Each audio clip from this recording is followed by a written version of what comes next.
What's going on, dudes and dudettes? So a lot of awards have been handed out this last week, so I wanted to get my two thoughts in about those and who won the award from USC. So let's dive right into it. So when it comes to the Pac-12 conference, the Offensive Player of the Year obviously went to Caleb Williams. Not surprising since he is a Heisman finalist, so very cool to see.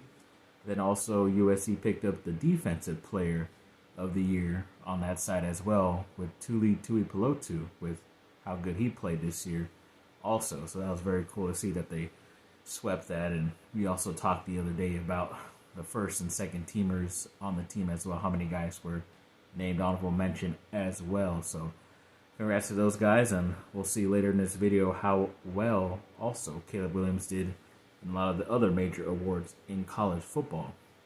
And then Cam Reddish, the ex-Duke player who's kind of in no man's land right now with the Knicks. He was traded there about a year or so ago and then never really got any playing time. And when he does perform well. But for some reason, he's in the doghouse with the main head coach, Tom Thibodeau. So apparently, the New York Knicks have mentioned him that he could be available in trade talks. And of course, obviously, all these Lakers fans are wanting this type of player, a 3-and-D wing type of shooter with 6'9", 6'10" height, and he's really good from the three-point range.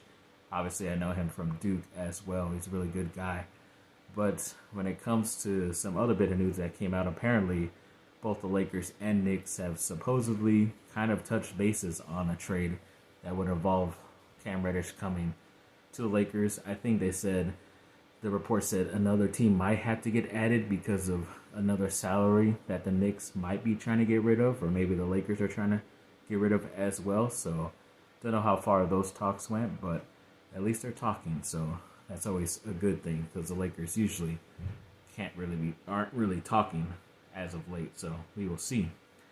And when it comes to Anaheim Ducks, yes, the other day they ended up beating the Carolina Hurricane 4-3 in overtime. Once again, it seems like this team can't get a win unless it's in overtime. They have lost a few times in overtime as well this year, but once again, another win in overtime. It's pretty crazy, but it is a pretty nice win against one of the better players in the NHL on the other side, Aho. So it's a good victory by them.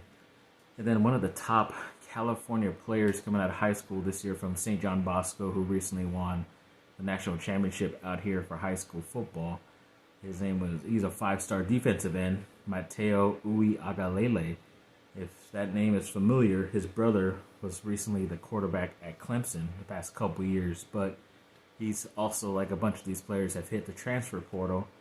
And a couple other recruiters out there have mentioned that it might be a 2-team deal where if the older brother might pick one school, then the younger brother, who's very talented, also coming out of high school, might join him as well, because they could play at least the next 2 years in college, which would be pretty cool for them. But apparently he cut his list down, the younger player, and USC did make the top 3 lists with, I think, Ohio State and Oregon as well. But the quarterback, his older brother, I don't think he would be coming to USC because he's not going to get any playing time, especially next year. But he was a fan of USC, so you never know. He might be cool with being a backup.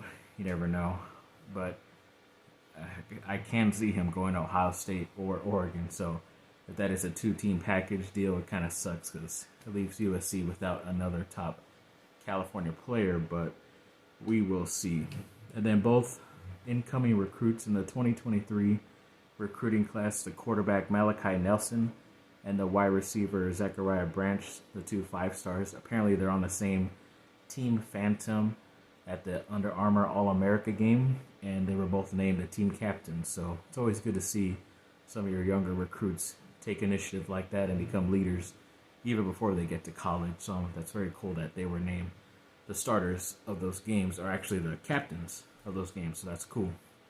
Then ex-USC wide receiver Amon-Ra St. Brown apparently is making history still up there in Detroit, because I believe he's the only Lions player in their first 2 seasons to have 800 plus receiving yards in their first 2 seasons. And it's pretty crazy when you think about Calvin Johnson, one of the greatest all-time receivers in NFL history, was on that team, and he didn't even accomplish that as well. So nothing but everything's going up for this guy. Of course, like I've always said, I wanted him on the Chargers. They don't listen, and of course he's a very talented dude, killing it in the NFL right now in only his second year. And then when it comes to USC basketball, yes, they played last night and ended up getting the victory against a pretty local school out here, Cal State Fullerton. Ended up getting that victory 64-50. It was kind of close, like an 8-7 point game at halftime, but they're able to step up and get that victory. The freshman Trey White ended up going for his career high 16 or 15 points, something like that. Then Kobe Johnson also chipped in like 14 points as well, the other freshman. And then even the senior Drew Peterson had 9 points as well to round out that score. So yes, everybody's looking like they're playing and stepping up so far, especially the young players, and we'll see what they do because they've always been centered around a big athletic guy. This year they don't have that, so a lot of the wings and guards have to step up, and luckily they are as of right now, so we'll see how far they go. Then when it comes to USC players making the all Pac-12 conference team, quite a handful of guys made that leap as well. So of course Caleb Williams made the first team. The wide receiver Jordan Addison was first as well. The offensive lineman Andrew Voorhees and the defensive lineman Tui Pelotu were all named to the first team. So congrats to those guys. And second team honors went to quite a few guys. The defensive back Mekhi Blackman, transfer. Another transfer, the running back Travis Dye from Oregon. He probably would have been first team if he was healthy all the way. Brett Nylon, the center who's been at USC for more than 5 years. Kalen Bullock, who didn't make this list last year, even though he was a AP All-American, which is more important than these Pac-12 things, which is kind of weird. He didn't even make the team here, but he does at least the second team this go around. And a couple of the honorable mentions, offensive linemen Justin Dietich and Jonah Monheim, also linebacker Shane Lee, corner Max Williams, and the wide receiver Taj Washington. So they're just a little bit short of making the first and second team, but overall still pretty good productive years from those guys in my opinion.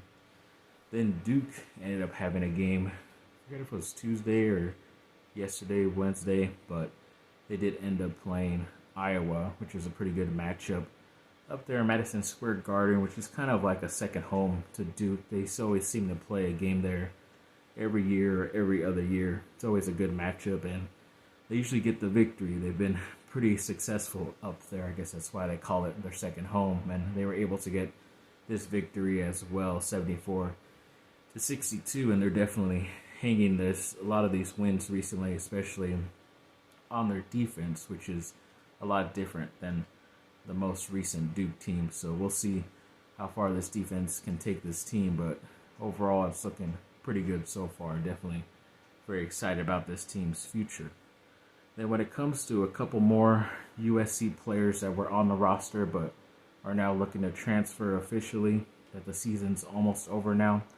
Wide receiver Jake Smith, who for some reason, I know he transferred, I believe, from Texas, but I think he was hurt last year, and then for some reason I never saw him get on the field again for some reason, and of course now he's transferring, so I guess it's not too much of a loss for USC, but good luck to him. And also defensive lineman from local St. John Bosco in California, Kobe Pepe, who was one of the better defensive linemen in his class when he was coming out of high school. Even though he was ranked a 3-star player, I still thought he had a lot of talent, and for some reason he just never got it going. I think his first year or two he got injured, and this last season, even though they needed defensive linemen, for some reason he never played or got that much playing time. So I don't know what went on there, but good luck to you, and hope all for the best, except if you go to UCLA or Notre Dame, guys, then you're my enemy. Then USC has a bunch of guys that recently entered the transfer portal from other schools that they either offered scholarships or they have high interests in them. A couple of names popped up. So one of the top defensive linemen from Texas A&M. Has a pretty tough name to say. Tunmisi Adelele. Hopefully I'm saying that correct. He was a very talented high school player and one of the more talented guys, younger guys in college. So this will be a big time get for USC's defensive line if they can get it. And this is kind of like a main theme for all these guys that they're looking at and offering, because they all seem to be defensive ends, defensive tackles, outside linebackers, all on the defensive end. So more on the list, Oklahoma State defensive lineman Trace Ford, who Oklahoma State recently has had some good defensive teams going out there. So this isn't that bad. Before they used to be crappy, but this guy could be good. Coastal Carolina's Josiah Stewart, I believe, is another defensive end. Coastal Carolina has been a very small school that has been ranked the past couple years, so he's coming from a pretty good established program out there. So hopefully he's a pretty good talented dude. Then when it comes to a linebacker from Georgia State, his name is Jamil Muhammad, who I guess was one of the better players out there in that conference playing out there. So he could be interesting to get.